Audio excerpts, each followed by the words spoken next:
warahmatullahi wabarakatuh.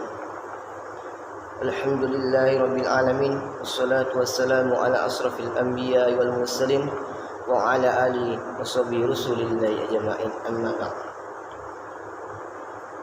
Alhamdulillah, puji dan syukur kita berkat dan kehadiran Allah Subhanahu wa taala yang telah memberikan kita berbagai banyak sekali nikmat. Yang paling utama adalah nikmat iman dan Islam, sehingga alhamdulillah pada kesempatan yang berbahagia ini kita masih diberikan untuk bisa menghirup udara segar.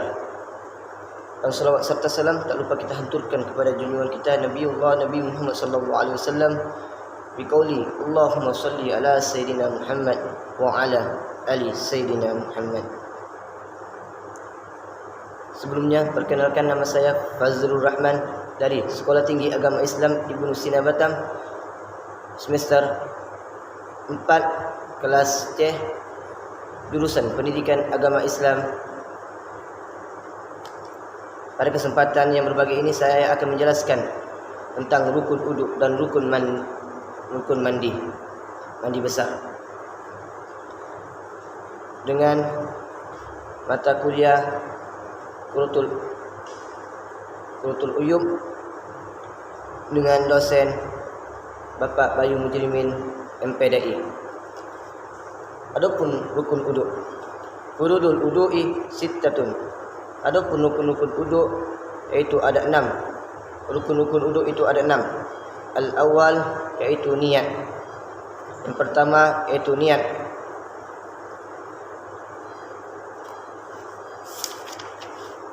Jika seorang membasuh anggota wuduk dengan niat untuk mengurangi atau untuk membersihkan, maka itu tidak dianggap sebagai orang yang berwuduk, karena dia hanya berniat untuk mengurangi rasa panas atau membersihkan, maka itu tidak termasuk dalam wuduk. Dan ini juga bisa menjadi landasan dilafazkan niat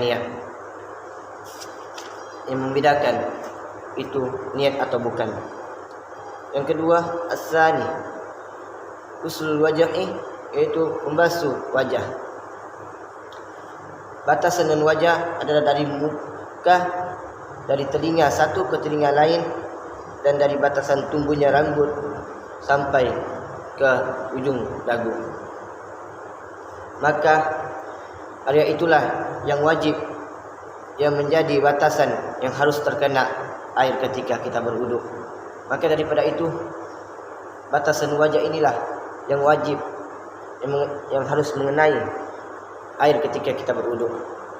As-salisu, yang ketiga, uslul yadaini ma'al midaini ma'al mirfaqaini, membasuh kedua tangan beserta kedua siku. Membasuh kedua tangan beserta kedua siku juga termasuk fardu-fardunya uduk yang harus kita lakukan ketika kita berwuduk. Boleh dari ujung jari sampai ke atas siku, dan boleh juga dari atas siku ke hingga ujung jari. Yang paling terpenting harus meratakan antara ujung siku sampai ke atas, dari ujung jari sampai ke atas siku. Dan yang keempat, mashu syai'in minar ra'si, mengusap sebagian dari kepala. Mengusap sebagian dari kepala juga termasuk fardu-fardunya uduk yang harus kita kerjakan ketika kita berwuduk. Mengusap sebagian kepala itu meratakan sebagian kepala, tidak harus semuanya, yang terpenting sebagian aja yang terkena, maka itu sudah termasuk, bisa menjadi salah satu sahnya uduk. Al-khamis, yang kelima, ghuslur rajulaini ma'al ka'baini, membasuh kedua kaki beserta hingga kedua mata kaki. Membasuh kedua kaki hingga kedua mata kaki juga termasuk fardunya uduk atau rukun-rukun uduk yang harus kita kerjakan, yang wajib kita kerjakan. Dan as-sadisu, yaitu at-tartibu, yang keenam yaitu tertib. Tertib adalah berurutan. Ketika kita melakukan suatu ibadah, kita harus melakukannya secara berurutan.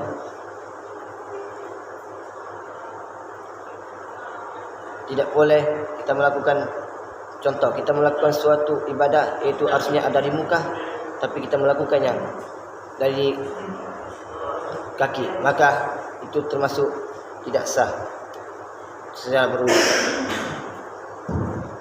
Maka daripada itu, baik, selanjutnya saya akan menjelaskan tentang rukun mandi wajib. Furudul ghusli ithnani. Adapun rukun mandi wajib itu terbagi menjadi dua. Yang pertama adalah niat. Niat adalah termasuk rukun mandi wajib yang harus dilakukan. Yang paling pertama kali adalah niat. Boleh dilakukan secara dengan bahasa Indonesia dan juga boleh dengan bahasa Arab, tergantung bahasa apa yang kita pakai. Yang kedua, ta'mimul badani bil ma'i, yaitu mengoyor rata badan dengan air.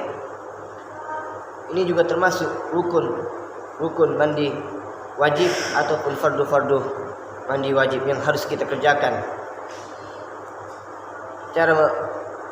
Caranya yaitu dengan meratakan, mengoyor seluruh anggota tubuh dengan air. Maka ketika tidak ada salah satu anggota tubuh yang tidak terkena, maka tidak sah mandi wajibnya, perlu diulang. Mungkin demikian yang dapat saya sampaikan. Kurang dan lebihnya saya mohon maaf sebesar-besarnya. Semoga apa yang saya sampaikan bisa bermanfaat bagi kita semua. Fazkuruni azkurkum washkuruni wala takfurun. Assalamualaikum warahmatullahi wabarakatuh.